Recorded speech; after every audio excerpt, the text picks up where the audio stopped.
जय हिंद, राम राम, राधे राधे प्यारे साथियों। आशा करता हूँ आप सब बहुत बढ़िया होंगे, खुश होंगे, स्वस्थ होंगे, मस्त जबरदस्त जिंदाबाद होंगे। इनकलाब जिंदाबाद सभी को। और कैसे हैं आप सब? बढ़िया होंगे। एसएससी जीडी के एग्जाम आपके चल रहे हैं और कंटिन्यू बहुत अच्छा रिस्पांस आ रहा है स्टूडेंट का। लेकिन इसी बीच में थोड़ी सी सावधानी बरतने के लिए आपको बताने आया हूँ। एग्जाम में कुछ गलतियां स्टूडेंट से हो रही हैं और बहुत ज्यादा पेपर का लेवल क्या है, ये सारी चीजें हम इसमें डिस्कस करेंगे। बहुत ज्यादा परेशान होने वाली बात नहीं है प्यारे साथियों। तो आज 7 फरवरी है और आज 7 फरवरी की सभी शिफ्टों में कैसा क्या लेवल रहा है इस बारे में हम बात करेंगे। ठीक है, और किन किन टॉपिक से ज्यादा प्रश्न आ रहे हैं, जीएस में कैसा क्या है, ये सारी बातें हम करेंगे।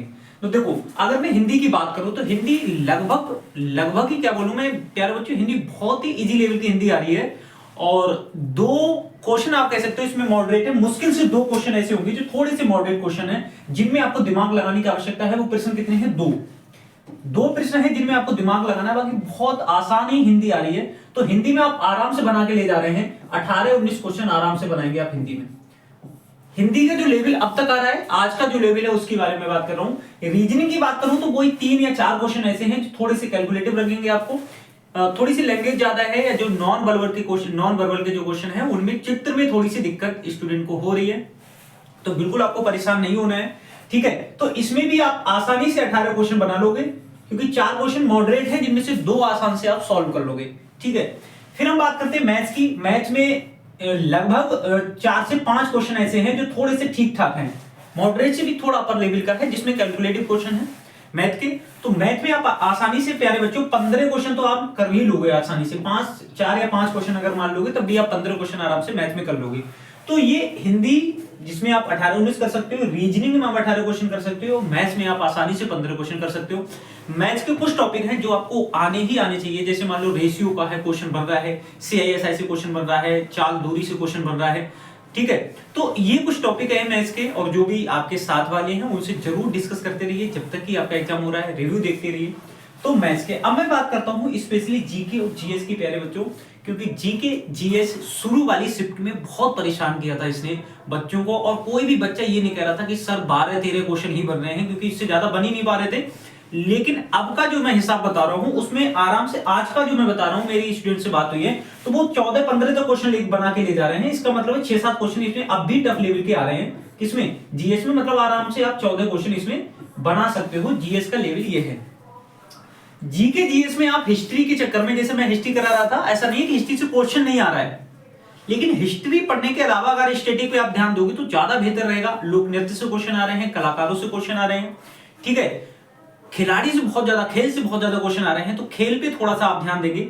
ठीक है, पंचवर्षीय योजना से निश्चित एक क्वेश्चन आ रहा है, जनगणना से क्वेश्चन आ रहे हैं। तो कुछ टॉपिक ऐसे हैं, मैंने आपसे वादा किया था कि मैं वो कवर कराऊंगा, लेकिन आपको पता है प्यारे साथियों, स्वास्थ्य इतना ज्यादा खराब हो गया कि मैं क्लास ही नहीं ले पा रहा हूं। वरना आपको सारे टॉपिक मैंने अब तक कवर करा दिए होते। वाद्य यंत्र और ये वाला जो मैंने कवर करा दिए 4-5 क्लास, उन सारे क्लास से आपको क्वेश्चन देखने को मिल रहे होंगे। ठीक है, तो अब जिन बच्चों का एग्जाम अभी भी है, तो मैं कोशिश करूंगा कल से कोई ना कोई आपके लिए क्लास लेके आऊं, और आप कमेंट करके बता दीजिए कौन सी क्लास आपके लिए ज्यादा मतलब पहले रखी जाए, जिससे आपको ज्यादा फायदा हो। तो ये थोड़ा सा ओवरव्यू है। अगर आप इतना करके आ रहे हो तो आसानी से आपका सिलेक्शन आसानी से होगा। और दूसरी बात मैं ये कि जो पिछली वाली शिफ्ट में जीके जीएस टफ आ रही थी, उसमें अगर किसी बच्चे के क्वेश्चन मान लो, जरूरी नहीं कि वहां 14 बन गए हों, किसी के 10 बने होंगे, किसी के 12 बने होंगे, तो बिल्कुल परेशान होने की बात नहीं है। कोई आपसे कहेगा कि पिछली बार तो मेरिट 74 गई थी, पिछली बार तो मेरिट 70 गई थी।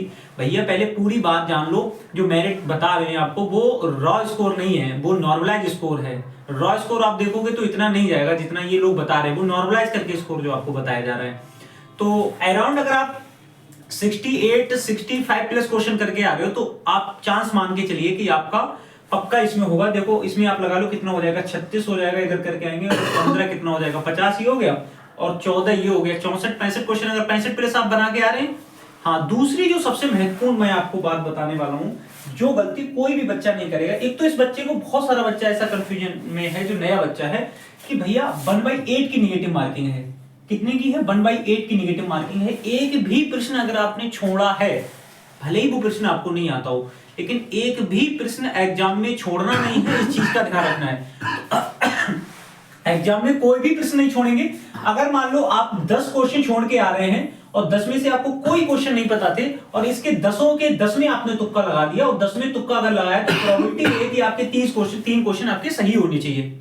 और अगर आपके इसमें से 3 क्वेश्चन सही हुए, 7 गलत हो गए, तो 7 का मतलब क्या है, एक क्वेश्चन आपका कट जाएगा, फिर भी आपको 2 क्वेश्चन का क्या होगा प्यारे बच्चों, फायदा होगा।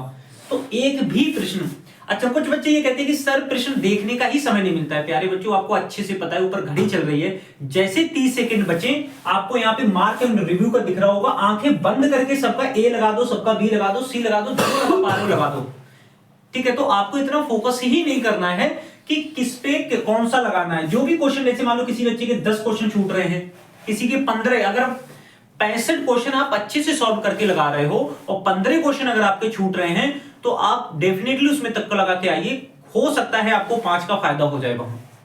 इस चीज का आप ध्यान रखेंगे। तो मार्क एंड रिव्यू करके जाएंगे और वहां पे जैसे ही आप पहुंचेंगे, जल्दी से उन क्वेश्चन का ए बी सी जो भी टिक करना है वो टिक कर दो। थोड़ी सी ये ध्यान रखना कि एक ही सीरीज में अगर टिक करोगे तो ज्यादा फायदा होगा। जैसे ए टिक कर रहे हो तो ए ही टिक करना, बी टिक कर रहे हो तो बी ही टिक करना, ठीक है। मैं कोई ये नहीं बता रहा हूँ आपको तुक्का कैसे लगाना, ये कैसे लगाना, ये फालतू की सब बकवास होती है कि तुक्का लगाने से सिलेक्शन हो जाता है। मैं वो 15 क्वेश्चन या 10 क्वेश्चन के लिए आपको बता रहा हूँ जो आप छोड़ के आ रहे हो, वो छोड़ना नहीं है, क्योंकि निगेटिव 1/8 की है।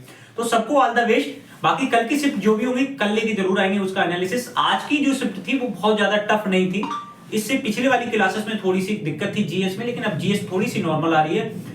पिछली वाली शिफ्ट वाले बच्चे भी नहीं घबराएंगे, क्योंकि उन्हें उसी का नॉर्मलाइज फायदा भी मिलेगा।